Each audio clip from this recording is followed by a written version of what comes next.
Hello，大家好啊 ！Jenny 今日咧就想同大家分享北九州福岡之旅第2日嘅行程。我哋首先會去拉拉 Port， 然之後咧就去呢個工地岳神社，再之後就會去天神。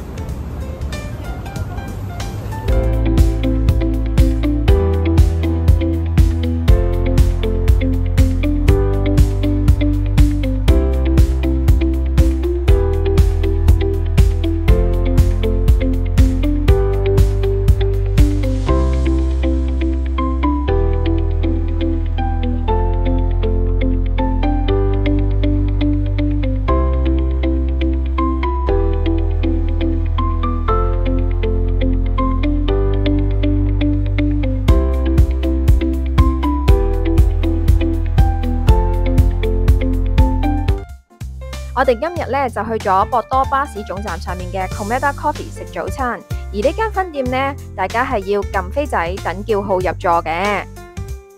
如果睇緊片嘅你有留意過 Jenny 之前南九州鹿兒島打卡美食片段嘅話，可能會對呢間咖啡鋪有啲印象。我哋今次咧係需要數碼點餐嘅，但係其實每台上面咧都會有一本實體嘅 menu 嘅。所以咧 Jenny 都把握咗機會影低佢。始終喺電話個 mon 度睇同實體睇係真係有啲唔同。我哋今次咧就同上次一樣點杯咖啡，然之後揀去送嘅麵包或者多士。另外我哋都點咗一份火腿三文治。我哋就覺得呢個火腿三文治咧質素就未如理想啦。所以建議大家下次嚟嘅話，可以試下佢嘅漢堡或者甜品，可能會更加有驚喜。其實呢間 Komeda Coffee 呢個鋪位或者座位都幾多噶，但係呢我哋都唔係好明白，裏面有好多吉嘅座位，但係呢店員都冇叫我哋入去喎，可能因為店方嘅人手不足啩。講返食物方面先，而家大家見到嘅多士呢，同我哋上次喺鹿兒島食嘅時候一樣咁出色。所以如果大家真係想試呢間 Komeda Coffee 嘅早餐，建議大家都可以試去呢個多士，因為佢唔同地區出品個品質都保持到。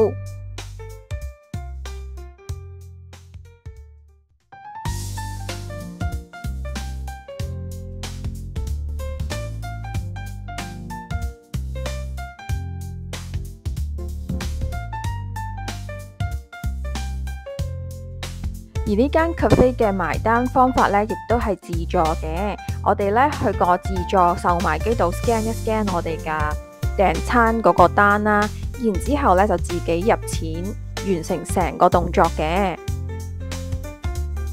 食完早餐之後，我哋就落返博多巴士站度搭車去拉拉 Port 啦，需時大概20分鐘嘅啫。而落咗車之後，大家向拉拉 Port 嘅方向行。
除咗高達之外，當然仲有其他類型嘅鋪頭可以俾大家行啦。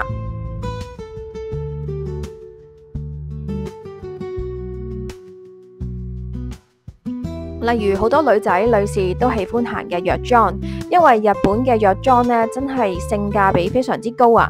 佢除咗日本製之外，而且呢嗰個包裝都非常之靚，加上個品質呢真係唔輸大品牌啊！所以呢，好多時候去日本都會花啲時間睇下佢嘅藥妝。另外，由於日元匯率最近呢真係非常之抵啊，所以好多香港人呢或者男士呢都特別會嚟日本睇下有冇啲咩心水嘅錶係可以喺日本買到，因為大家花少少時間啦，再尋下寶，可能真係會揾到一啲好抵買嘅錶㗎。相信有佩戴開腕錶，又或者用腕錶嚟做服飾配襯嘅人，最近去日本買錶真係一個唔錯嘅選擇。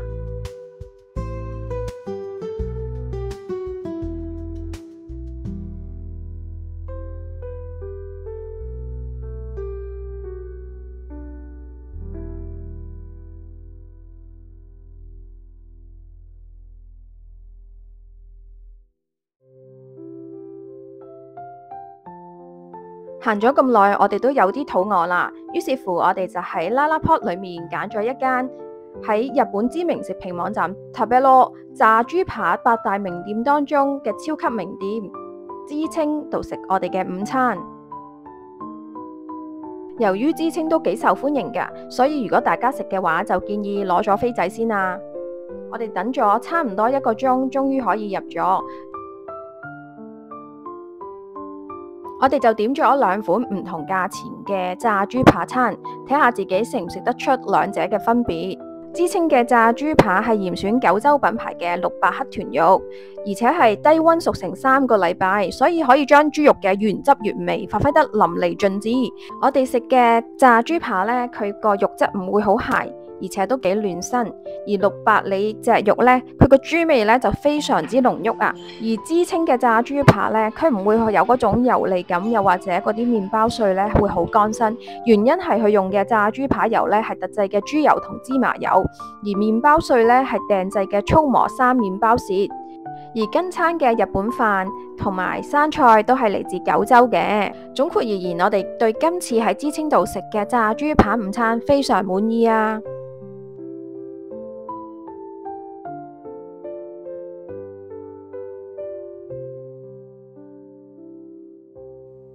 離開LaLaport之前，我哋就經過呢個扭蛋區。扭蛋絕對係日本文化之一啊，所以我哋都要入鄉隨俗，感受一下地道嘅文化。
行咗一大個圈，發覺佢嘅產品扭蛋類型都唔算好多重複，而我哋最終都揾到心水嘅扭蛋公仔。Jenny 就決定抽我係小忌廉嘅扭蛋。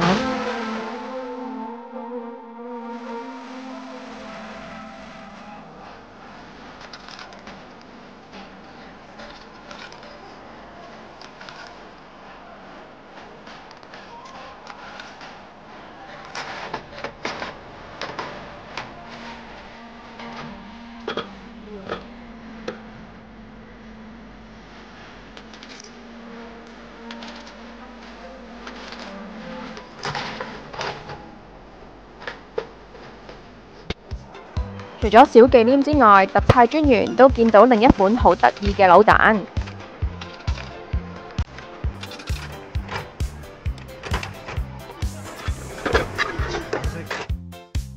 以下就係我哋今次喺福岡啦啦坡嘅扭蛋開箱文啦，請大家繼續細心欣賞。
離開啦啦坡之後，我哋就去竹下站坐車。大家要記得睇返呢個時間表啊，因為我哋去嘅時候啱啱就 miss 咗一班車啊。我哋抵達福間站之後呢，發現又 miss 咗嗰班巴士啊，於是乎就去附近嘅超市度行下。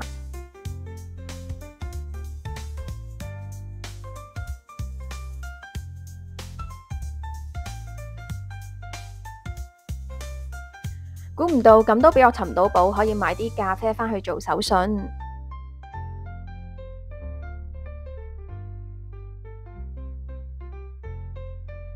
由福間站搭巴士去宮地嶽神社，大約需時20分鐘。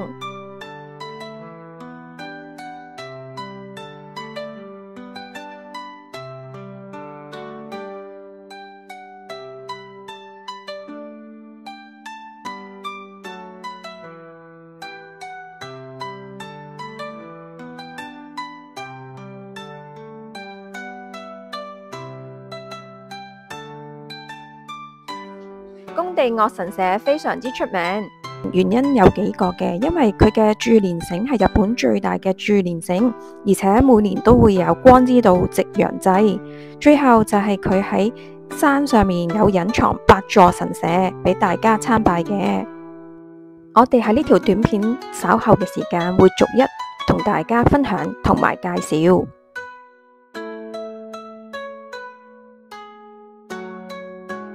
每年嘅9月21號至23號，宮地嶽神社都會舉行盛大嘅秋節，而且呢個活動舉行咗超過700多年㗎，亦係一年之中最大嘅節日。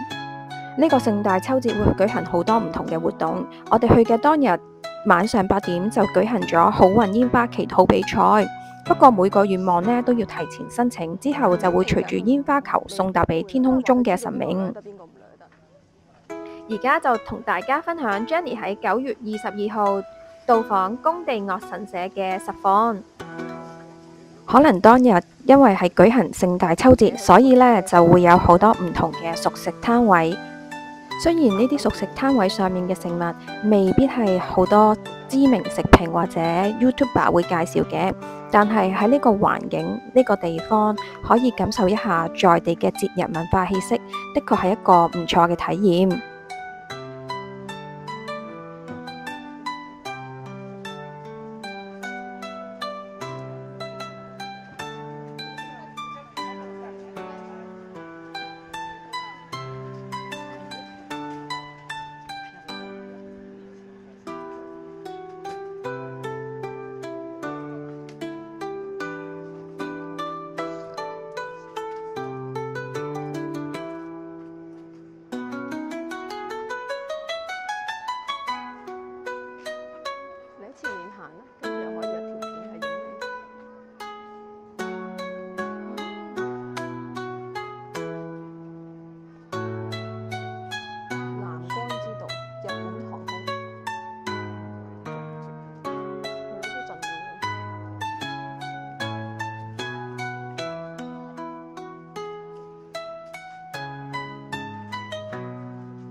頭先都提到，因為我哋去嘅時候係最大秋節，所以都見到巫女同埋其他工作人員喺度準備緊當晚嘅場地。而而家畫面見到嘅就係較早前喺片段度提到嘅宮地嶽神社，日本最大嘅注連繩，佢直徑有2.6米，長11米，重3噸，傳說係用嚟區分神明區域嘅內外。而注連繩嘅道址呢，係嚟自專門種植祭祀道具用嘅御神田，而且佢每年都會動員1500人更換一次㗎。而光之道夕陽祭呢，係期間限定嘅，每年嘅2月同10月先會出現。但係由於呢日落嘅角度每年都有唔同，所以神社呢就會喺日期接近嘅時候喺官網度公佈該次祭典嘅舉辦日期。夕陽祭光之道嘅畫面絕對係獨一無二嘅。夕陽西下之前，會剛剛好懸掛喺參道嘅盡頭，形成所謂嘅圓日景象。入口處嘅鳥居、古色古香嘅街道、海岸線，剛好連成一線。呢個畫面絕對係世界上獨一無二嘅景色。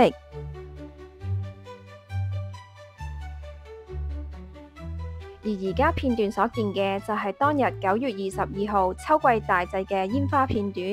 呢個片段就係喺宮地嶽神社官方嘅 IG 上面可以瀏覽得到嘅。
最後就同大家分享埋喺正殿後山嘅8座神社。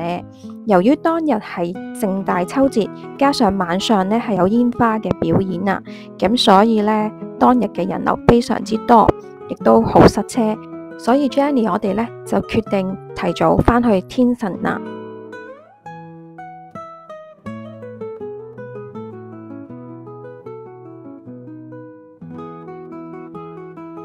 由於 Jenny 開始拍片都一段時間啦，所以咧對於音質嘅追求都開始有所提升。於是乎咧就去日本度睇下佢嘅喇叭啊，各樣嘢嘅配件會唔會平香港好多。另外咧，因為有時間就再幫朋友去睇下佢嘅美顏儀。聽講佢個美顏儀咧壞咗啊，所以想換一款新嘅。估唔到佢今次真係咁大手筆啊！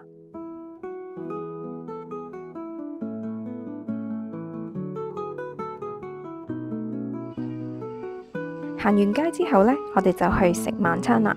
今次 Jenny 就同特派專員分開食，特派專員呢就去食佢嘅牛舌店。可能由於我哋當日呢都已經臨近 last order 嘅時段先進食呢個晚餐啦，所以今次個牛舌呢，特派專員話個質素味道呢不似預期。上菜嘅速度呢異常地快，而且牛舌呢唔知係咪因為點咗唔係太貴嘅餐啦，所以相對地比較薄身，所以就食唔到佢本身期望嘅牛舌質感啊！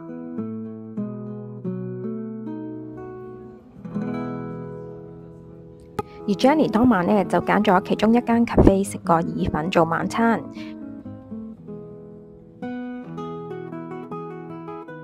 Jenny 之後呢會繼續上載北九州福岡之旅第3日嘅行程。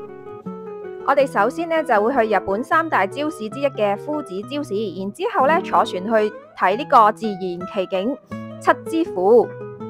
然後再走訪唐津城，最後就去感受一下屋台文化。如果你都鍾意 Jenny 嘅分享，記住 subscribe 我嘅 channel、comment、like and share 呢條短片。希望你會繼續支持 Jenny，下次再見，拜拜。